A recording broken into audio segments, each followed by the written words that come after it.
BBC Sounds. Music, radio, podcasts.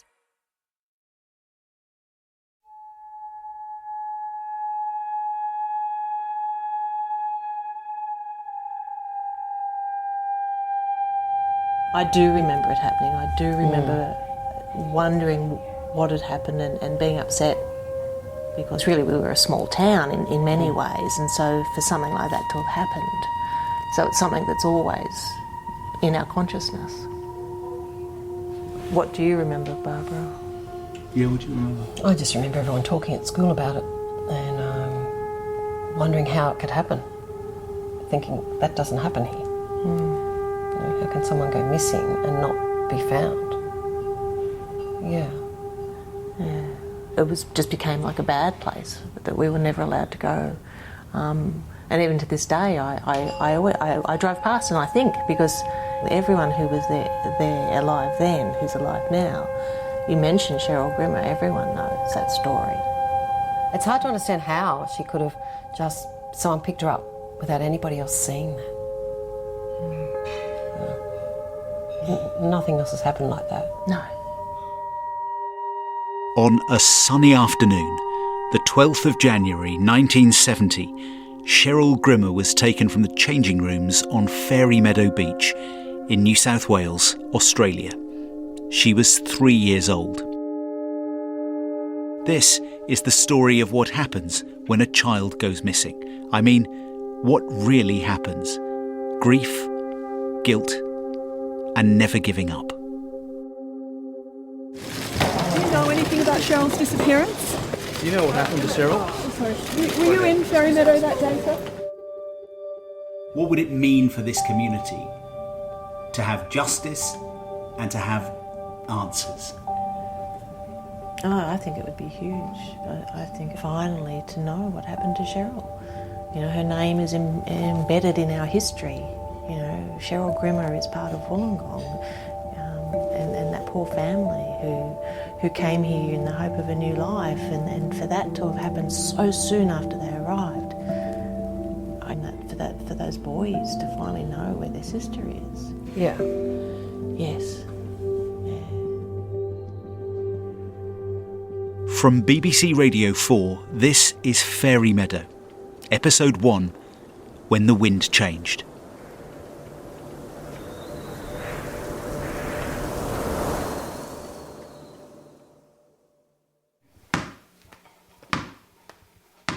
I'm John Kay, a BBC journalist, and that annoying sound is my son bouncing a ball in the kitchen while I'm trying to work. He asks me what I'm doing. Just tell me. I want to know. OK, so... Now, talking about child abduction to a 12-year-old isn't easy, but I explain a bit about the story of Cheryl Grimmer, the little girl I'm reading about. Her big brother took her up to the changing rooms at the top of the beach, and he turned his back, turned away for a few seconds, and he never saw her again. He's never ever seen her since. That's crazy. If one of my siblings went missing, I would be terrified. And then I tell him another story, something that happened in our own family. And maybe it's why I've become so obsessed with this case on the other side of the world. So I was about 7 and I went with Grandma into a shop to buy a birthday present for a friend of mine. And Uncle Ollie was a baby. You had friends? I had friends, yes. Uncle Ollie was a baby. Yeah. And he was in a big pram, like a big blue Silver Cross pram, right? Yeah. So we left him outside, and when we were queuing up at the till, about 10 minutes later, I looked out the window and the pram had gone.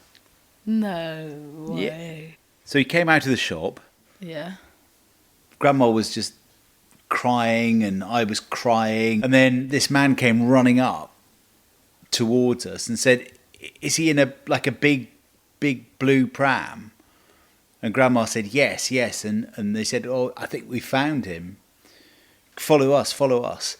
And like everybody was like running in like a big group. It was like some sort of like a movie or something. And we get down there and this lady is trying to pull the pram up the steps into her house through the front door. And I think she had dementia. and she thought that he was her baby. That is, I didn't know. But I remember like those 10 minutes felt like 100 minutes. What happens when like the minutes become hours, become days, become weeks, become years, become decades, and I can't imagine what that would be like. The weird thing is, this is what freaks me out. They could still be alive. That's the freaky thing. Like, your brother could have been somewhere else for the rest of your life, and you either would have found out or never found out. And that's the thing I find crazy. Okay, so the Cheryl Grimmer case. I'd never heard about it until I got a news alert on my phone, and it popped up because it contained the word Bristol, which is the city in the southwest of England where I live and work. And it's also where the Grimmer family originally came from.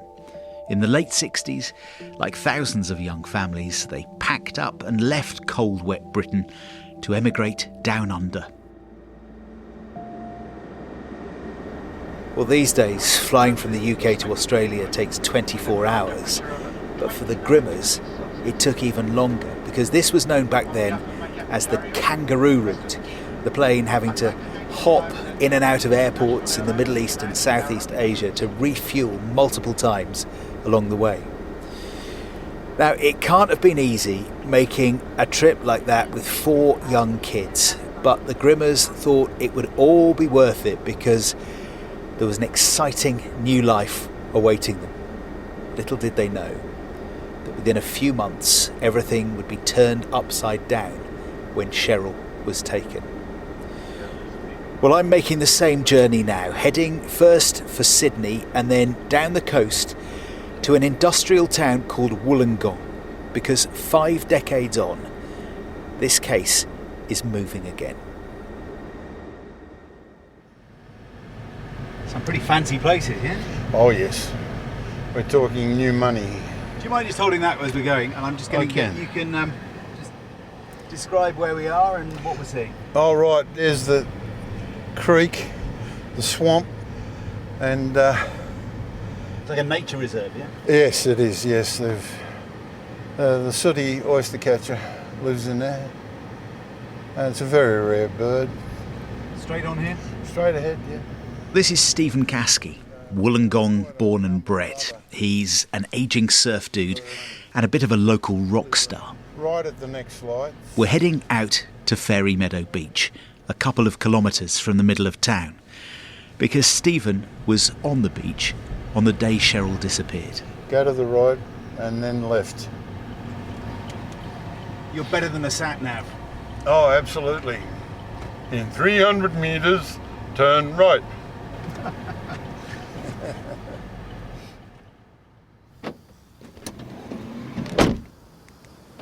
Well, this is Fairy Meadow Beach, and this is the surf club.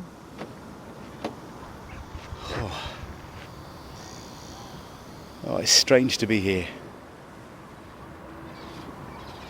Tell me about this place, and you must have spent a lot of your time here, yeah? I spent a lot of my misspent youth misspending it here, yes.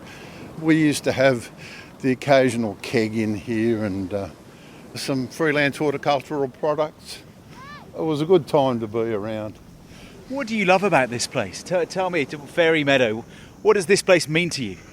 Have a look around behind you. See those mountains there, and there's a big mountain called Broker's Nose there.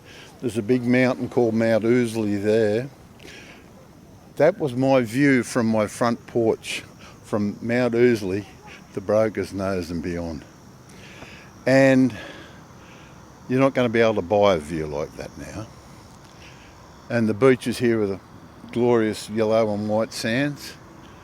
And why would you want to live anywhere else? But when you come here... When I come here, it instantly reminds me of that day. Instantly. This was my safe haven. This was where I grew up, when I use the term loosely. But this is where my mother and father were. This is where my grandmother used to visit us on holidays. This is where we used to come down and have picnics on the beach on Christmas Day.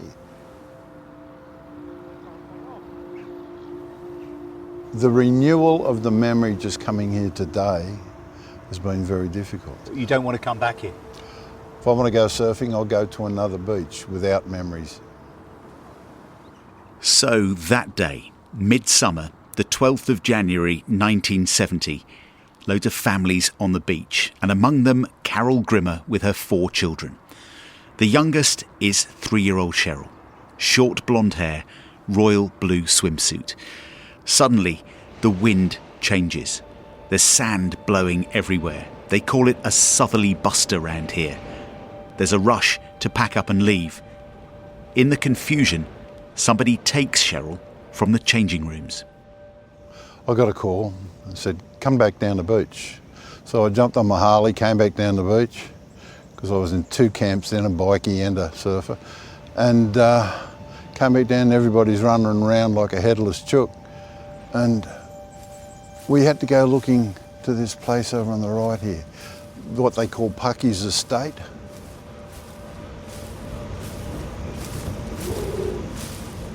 It was so hard, bloody hard. And we couldn't see anything. You had to move every blade of grass, every bush, every thistle, everything that was there. You had to move physically with your hands to see if there was any sign of a little girl there. And she was only tiny, but we couldn't find her because she wasn't there.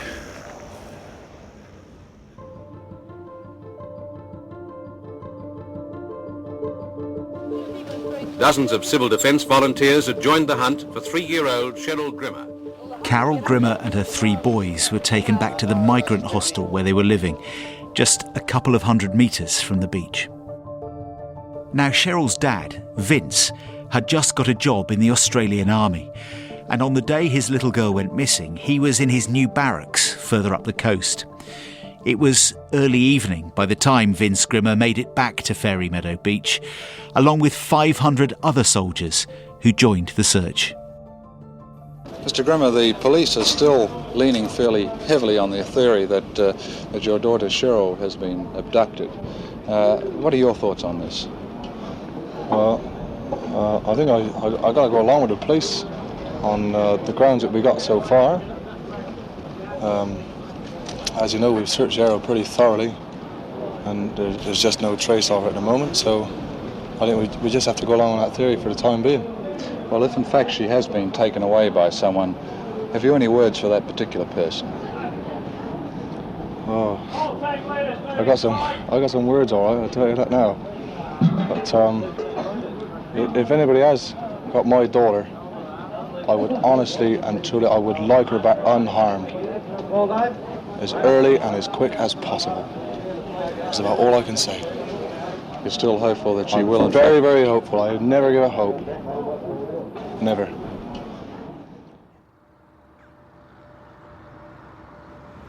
What was she like? Beautiful. Little bubbly character, a bit like myself.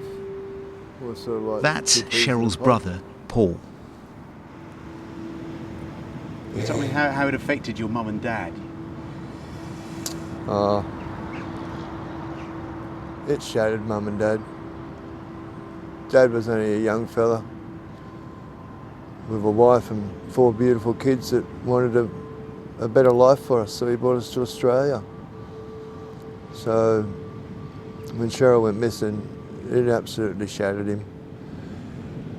After that, I think it changed my dad, which changed our whole family.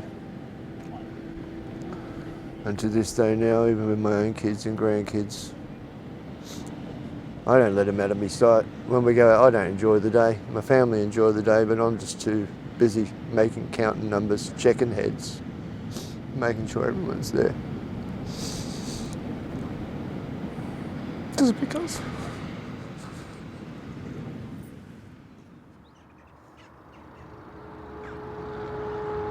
My mum's led there dying. We're having a bit of a talk to her, letting her know that, hey, Mum, you know, like, we are going to look for her. or we're going to find out what happened to her. We will get to the bottom of it. And then she went. She went with a smile on her face, knowing that her 3 boys are not going to stop looking for her daughter. And we won't.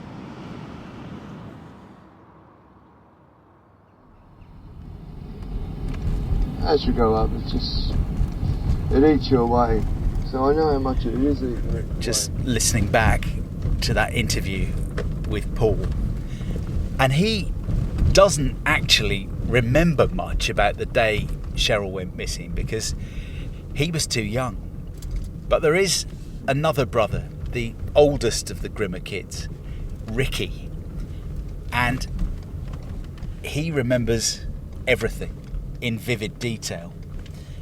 And this story is really about 2 people. Yes, it's about Cheryl, of course, but it's also about Ricki, because he's the one who was looking after his little sister when she was taken from those changing rooms at the top of the beach. He was only 7 years old at the time, and he's lived with that moment ever since. Now, he and I have spoken on the phone a lot. We've exchanged, probably hundreds of texts and emails. But today, I'm coming to his house for the first time. And what fascinates me about Ricki is that he was kind of out of the picture for many years. The whole thing really messed him up. He went off the rails, he lost touch with the rest of the family. But things are different now. He's got a new partner, Christine. His job's going well. And he's living out here in the suburbs.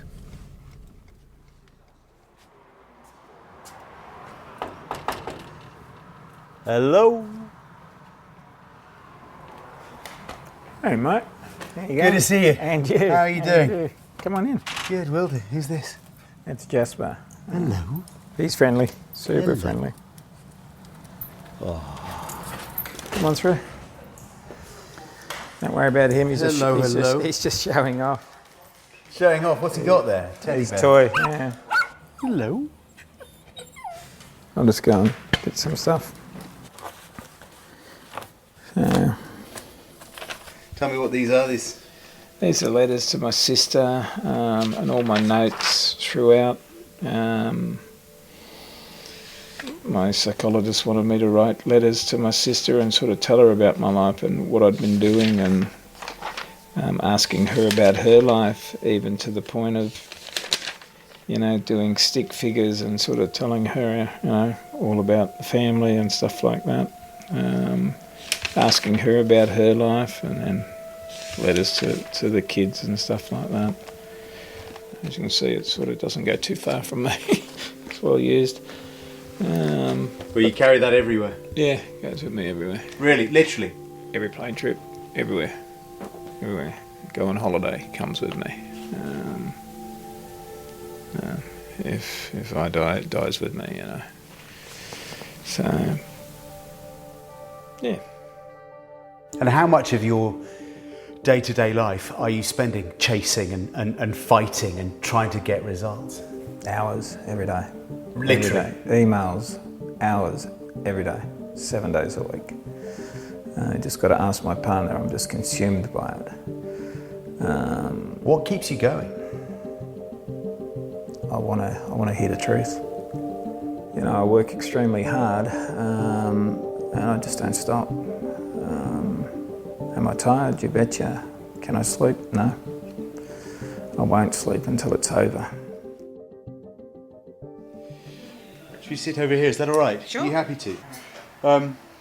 Tell me about, how did you meet Ricki? How long have you been together? We've been together 5 years. We met on a plane. On a plane? Yeah, hasn't he told you the story? No. Flying from Hobart to Melbourne. We sat next to each other on the plane. And he asked me out from that on, and we started from that day. You're in business? Or? Yeah, I'm an investment manager. Were you aware of Cheryl's story about what had happened? Not. I think you told me about probably within the first week. But do you tell people about it, about him? I mean, how much of a part of your life is it now? No, I don't. The people in my office wouldn't know about it. They wouldn't? No. Yeah. We try and spend time together, just focused on ourselves. But this is always at the forefront for him to get this resolved. Yeah. It's a good relationship, but she's the one that's had to work hard to keep it together because I tried to push it away. Yeah. And it happens so fast. Then it's just panic from there and running down onto the beach and people running everywhere and trying to help us locate her. But it was so quick, John, she was there and she was gone.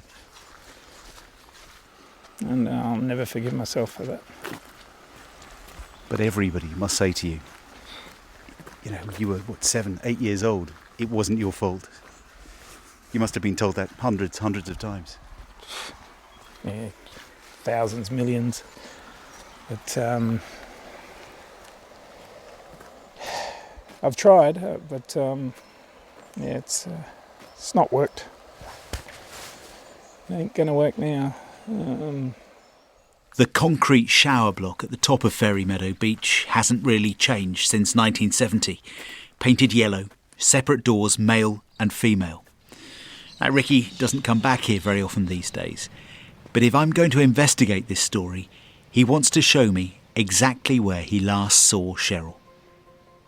It was 2 p.m. Families were packing up. And Cheryl Grimmer told Ricki to take the 3 younger children up to the changing rooms and to wait for her there. It's less than a minute away. So you came back to this spot? No, we actually went inside to the men's first of all. We're all in there and we came out and Cheryl wanted a drink. So I lifted her up and gave her a drink from, this used to be what I call a water fountain, water bubbler, whatever you guys call it. She couldn't reach, so I lifted her up to get a drink. The boys were just playing out here and Cheryl snuck into the ladies around the now other side of this. So the last time you saw her was just in the doorway? That's correct, yeah, just tucked inside. Yeah, come on, I'll show you.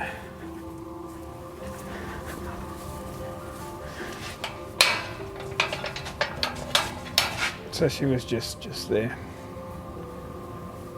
Just about where that wall ends, just there. And you're here saying, come out of the ladies, come, Yeah, she wouldn't come. She's smiling and giggling and just playing. It was like a joke. And it was. To her, it was she was playing. Every right to play. But I thought Mum would have been annoyed if she didn't come out and stuff like that.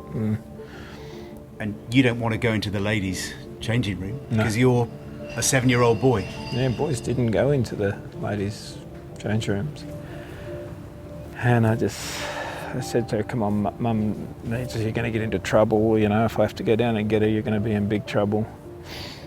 And that's when I made that error to go down and get my mother. When we came up, I was probably standing somewhere here and my mother first of all went into the ladies and then she sort of walked around. There was still no panic from my mother. I mean, there was no need to be. So she walked around a couple of times, she was looking around and then she started sort of saying, where did you leave her? And that's when she started shaking me a little bit there and I just said I just left her just in the doorway and then she started asking other people for help if they'd seen a little girl. And everybody started calling out her name. I didn't know anything about kidnapping, abduction, or still wish I didn't. But yeah, just step away. When you come here, what?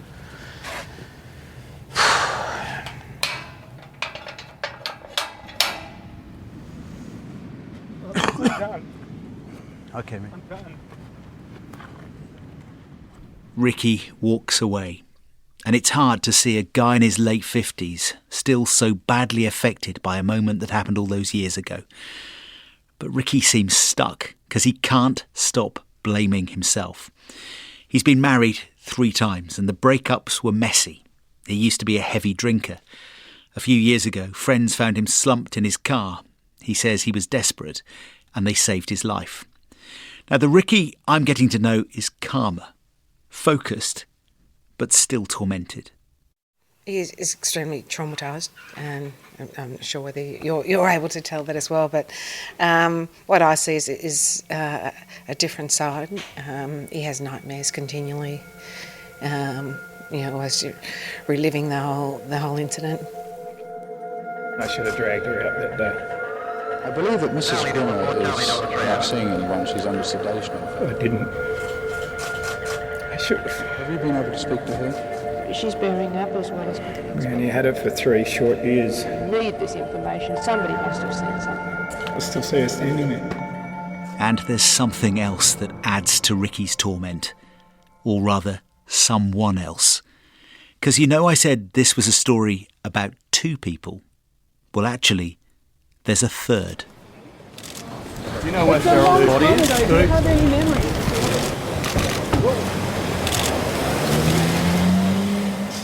But I'm not allowed to tell you who he is.